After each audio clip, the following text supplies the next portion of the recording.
اعوذ باللہ من الشیطان الرجیم بسم اللہ الرحمن الرحیم قل یا ایھا الناس۔ اب ظاہر بات ہے کہ وہ لمبی بات کو اب یہاں پہ ختم کرتے ہوئے کہ اب حضور صلی اللہ علیہ وسلم تشریف لے آئے، اب یہی بات اس کے حوالے سے اب آپ سے کہا جا رہا ہے کہ اے نبی، جو خبر دی تھی اس وقت ہم نے موسیٰ کو، اور جو ہم نے کہہ دیا تھا کہ جو رحمت ہے ہماری خصوصی وہ انہی لوگوں کے لیے ہوگی تم میں سے کہ جو محمد عربی صلی اللہ علیہ وسلم پر ایمان لے آئیں گے، تو اب کہہ دیجئے ڈنکے کی چوٹ، قل یا ایھا الناس، کہہ دیجئے اے لوگو۔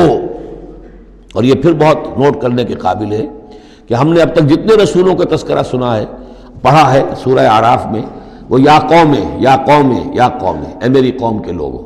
لیکن محمد رسول اللہ کی امتیازی شان یہ ہے کہ یہ قوم کی طرف مبعوث نہیں ہوئے، صرف پوری نوع انسانی کی طرف، جیسے سورہ بقرہ کے تیسرے رکوع کی پہلی آیت میں نے حوالہ دیا تھا، یا ایھا الناس اعبدوا ربکم الذی خلقکم والذین من قبلکم لعلکم تتقون۔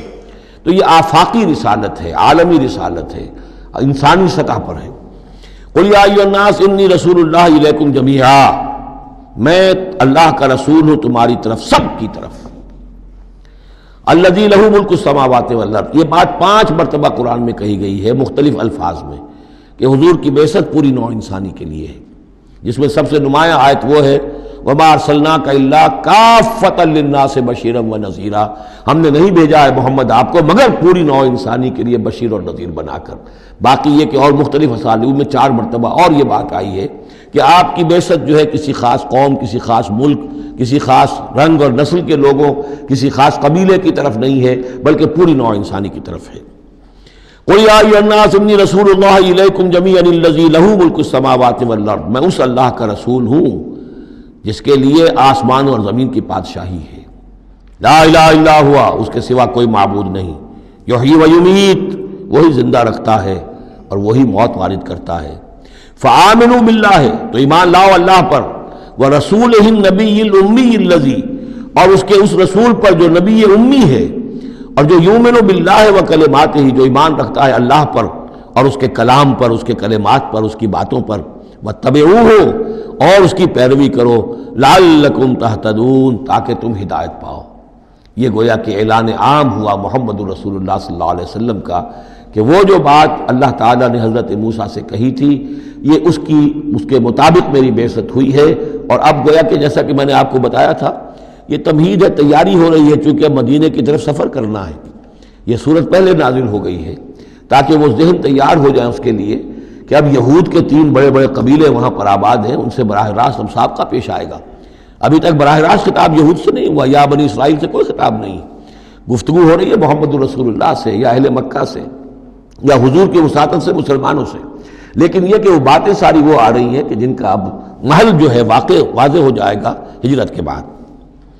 وَمِن قَوْمِ مُوسَىٰ أُمَّةٌ يَهْدُونَ بِالْحَقِّ وَبِهِ يَعْدِلُونَ، اور موسیٰ کی قوم میں یقیناً کچھ لوگ ایسے تھے، امتن ایسے لوگ تھے کہ جو حق کی ہدایت دیتے تھے۔ یعنی یہ تو نہیں ہو سکتا اتنے جلیل القدر پیغمبر کے کوئی بھی ساتھی نہ ہو، حواری نہ ہو، یا بڑی اکثریت ان کی جو ہے ناہنجاروں پر رہی مشتمل، لیکن بہرحال ان کے ساتھ ایک جماعت، ان کے حواریین کی، ان کے ساتھیوں کی۔ وَمِن قَوْمِ مُوسَىٰ أُمَّةٌ يَهْدُونَ بِالْحَقِّ وَبِهِ يَعْدِلُونَ، ایسی قوم ان کے اندر رہی ہے، قوم موسیٰ میں سے ایسی لوگ، ایسی جماعت جو حق ہی کی ہدایت بھی دیتے تھے اور حق ہی کے ساتھ فیصلے بھی کرتے تھے، عدل بھی کرتے تھے۔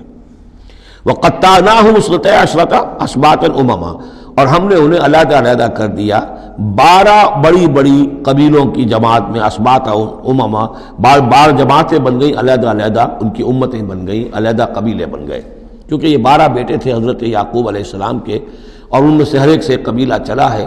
تو ابھی وہ انسان کا جو تمدنی ارتقاء جو ہے ابھی قبائلی دور میں تھا، لہذا اس قبائلی نظام ہی کو اللہ تعالیٰ نے ان کے لیے باقی رکھا۔ چنانچہ پانی بھی جب دیا تو 12 چشمے، تاکہ ہر قبیلے کا چشمہ علیحدہ ہو اور یہ آپس میں لڑیں جھگڑے نہیں۔ ہر قبیلے کا کوئی اپنا سردار ہے، اس کا اپنا ایک نظام ہے، کوئی نزاع ہو گیا ہے تو وہ آپس میں اس کو حل کر سکتے ہیں، لیکن اگر بین القبائل معاملہ ہو جائے تو پھر اس کو حل کرنا جو ہے مشکل ہو جائے گا۔ وَأَوْحَيْنَا إِلَىٰ مُوسَىٰ إِذْ اسْتَسْقَاهُ قَوْمُهُ، اور ہم نے وحی کی موسیٰ کی طرف جب کہ پانی طلب کیا ان سے اس کی قوم نے، أَنِ اضْرِب بِعَصَاكَ الْحَجَرَ، کہ اپنے اسی عصا سے، اپنی لاٹھی سے ضرب لگائیے چٹان پر۔ فَانبَجَسَتْ مِنْهُ اثْنَتَا عَشْرَةَ عَيْنًا، تو اس میں سے 12 چشمے پھوٹ بہے. یہ بات ہم پڑھ چکے ہیں سورہ بقرہ میں.